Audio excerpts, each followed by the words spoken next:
Social media account को private करने से ऐसा बिल्कुल भी नहीं है कि आपका डेटा कहीं शेयर नहीं होगा, किसी को दिखेगा नहीं। आज का वो जमाना है कि हम फोन को नहीं बल्कि फोन हमें चला रहा है।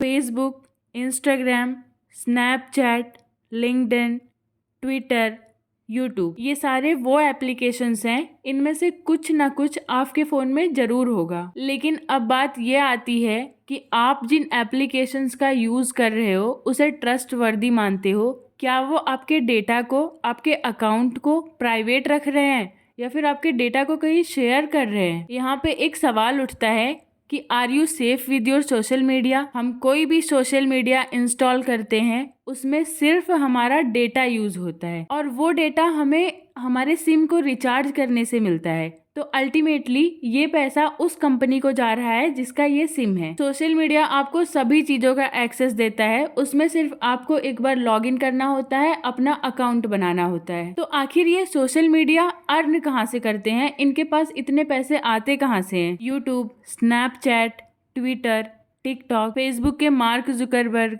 अमेजोन के जेफ बेजोस, ये सब टेक बिलियनरीज में आते हैं। इनके पास बहुत सारा पैसा है, लेकिन ये सारे पैसे आते कहाँ से हैं? एक्चुअली ये सारे ऐप्स आपको फ्री नेटवर्किंग प्रोवाइड करते हैं, फ्री में एंटरटेनमेंट प्रोवाइड करते हैं, लेकिन इसके बदले वो आपसे एक बहुत ही इम्पोर्टेंट एग्रीमेंट करवा लेते हैं। और ये एग्रीमेंट सबसे खतरनाक होता है। यहीं पे एक कस्टमर या फिर कंज्यूमर फंस जाता है और मोस्ट ऑफ द लोग इस चीज को इग्नोर कर देते हैं। वो है टर्म्स एंड कंडीशंस। अगर आपने कभी टर्म्स और कंडीशंस का पेज खोला होगा तो वो इतना ज़्यादा लेंदी होता है, इतना ज़्यादा बोरिंग होता है कि आप थोड़ा सा पढ़ते हो, उसके बाद आपका पढ़ने का मन ही नहीं करता है और आप उस चीज़ को एक्सेप्ट करके आगे निकल जाते हो। और इन कंपनीज का सबसे मेन स्ट्रेटेजी उसी में इन्वॉल्व होता है और यहीं से इनको परमिशन मिल जाती है कि ये हमारे डेटा को यूज कर सकते हैं। अब आप ये सोच रहे होगे कि आखिर क्या ही डेटा दिया, सिर्फ एक ईमेल आईडी दी, अपना नाम दिया और कहीं कुछ जगहों पे फोन नंबर दे दिया। नहीं, आप गलत फहमी में जी रहे हो। ये एक हार्श रियलिटी है, कड़वा सत्य है कि सोशल मीडिया आपको यूज कर रहा है, ना कि आप सोशल मीडिया को यूज कर रहे हो। सपोज एक एग्जाम्पल लेते हैं इंस्टाग्राम का। उसमें आप अपना पोस्ट डालते हो, दूसरे के पोस्ट पे लाइक करते हो, कमेंट्स करते हो, शेयर करते हो और जो भी आप फीड देख रहे हो, जितने टाइम तक देख रहे हो, आप जितने टाइम एक्टिव हो, आप कौन कौन सी लोकेशन पे देख रहे हो, आप क्या कर रहे हो, आप किसको स्टॉक कर रहे हो, ये सारी डेटा उस सोशल मीडिया को चली जाती है। अगर आप उस ऐप को यूज करके फोटोज क्लिक कर रहे हो तो file size, data, date, location, बाकी सारी डिटेल्स उसको चली जाती है और फिर बाद में इंजीनियर्स की हेल्प से इस डेटा को एनालाइज करते हैं। ये सारी बातें सिर्फ इंस्टाग्राम में ही नहीं बल्कि और सारे सोशल मीडिया में भी अप्लाई होती है। इन सभी डेटा को एनालाइज करने के बाद ये आपके बारे में एक कंक्लूजन निकालते हैं। अब एक दूसरा टर्म देखते हैं। सपोज आपको कुछ खरीदना है और वो आपने सर्च किया। उस टाइम तक तो जो भी आपको रिकमेंड हुआ वो बात अलग है, लेकिन उसके बाद अगर आप दूसरी भी वेबसाइट पे जाते हो तो वहां पे भी आपको उस चीज की एडवर्टाइजमेंट मिलती है, उससे रिलेटेड काफी चीजें दिखाई जाती हैं, आपके इंटरेस्ट की चीजें दिखाते हैं आपको। अगर सपोज यूट्यूब का एग्जाम्पल लेते हैं तो आपने जो भी वीडियो देखा उसके बाद आप अगर उसको रिफ्रेश करते हो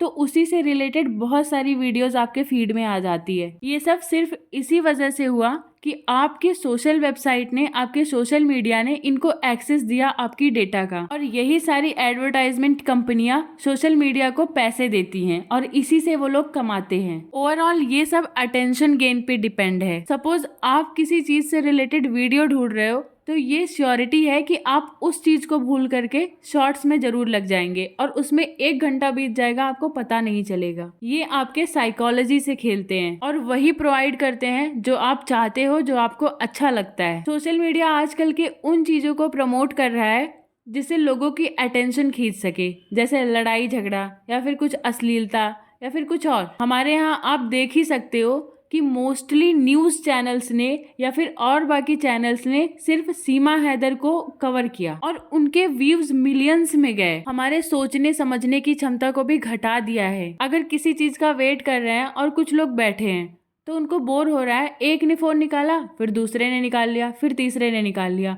मतलब मोस्ट ऑफ द टाइम वो सोशल मीडिया पे या फिर फोन पे ही स्पेंड करते हैं और फिर इसकी वजह से फैमिली में प्रॉब्लम्स होती हैं। कई ऑफिसेज में भी ऐसा होता है कि बॉस की ये कंप्लेंट रहती है कि उनके वर्कर्स सिर्फ फोन चलाते रहते हैं और काम पे कम ध्यान देते हैं। जहाँ पहले लोग इंटरेक्शन करते थे, एक दूसरे से बात करते थे, हेल्दी कॉन्वर्सेशन करते थे, आज वो अगर साथ भी बैठे हैं तो फोन उनके हाथ में है। पहले बच्चे खेलते थे लेकिन आज वो भी इस ट्रैप में फंस चुके हैं और फोन लेके घूम रहे हैं। हस्बैंड वाइफ में भी इसी बात को लेकर के झगड़े हो रहे हैं। ये सारी चीजें हमारे सोसाइटी को डंप कर दे रही है, एक डिजास्टरस प्रूव हो रही है। इन सबके नोटिफिकेशन जानबूझ करके रेड कलर के होते हैं क्योंकि रेड कलर अटेंशन गेन करता है और फिर आप बिना काम के 1-2 घंटा वो ऐप पे अपना टाइम स्पेंड करके आ जाते हो। लोगों की सोचने समझने की शक्ति कम हो गई है। उनका ओपिनियन सिर्फ इस बात पे बन रहा है जो वो सोशल मीडिया पे देख रहे हैं। कुछ यूट्यूब पे देख लिया तो कुछ फेसबुक पे, और इसी रीजन की वजह से हमारे समाज में लड़ाई दंगे ये सब हो रहे हैं और इन सब चीजों ने हमारे सोसाइटी में इतनी मजबूत पकड़ बना रखी है कि अभी इनसे बचना थोड़ा मुश्किल है। इसके लिए हमें सेल्फ अवेयर होना पड़ेगा, पर्सनल लेवल पे अपना ध्यान देना पड़ेगा। इसके लिए हम सबको फिजिकल फिटनेस पे ध्यान देना पड़ेगा, योगा करना चाहिए, मेडिटेशन करना चाहिए, जिससे इन सब के इफेक्ट को थोड़ा कम किया जा सकता है। क्योंकि इसे बाहर निकलना, इसे पूरी तरह से खत्म करना इतना आसान नहीं है। Thank you for watching the video and having so much of patience.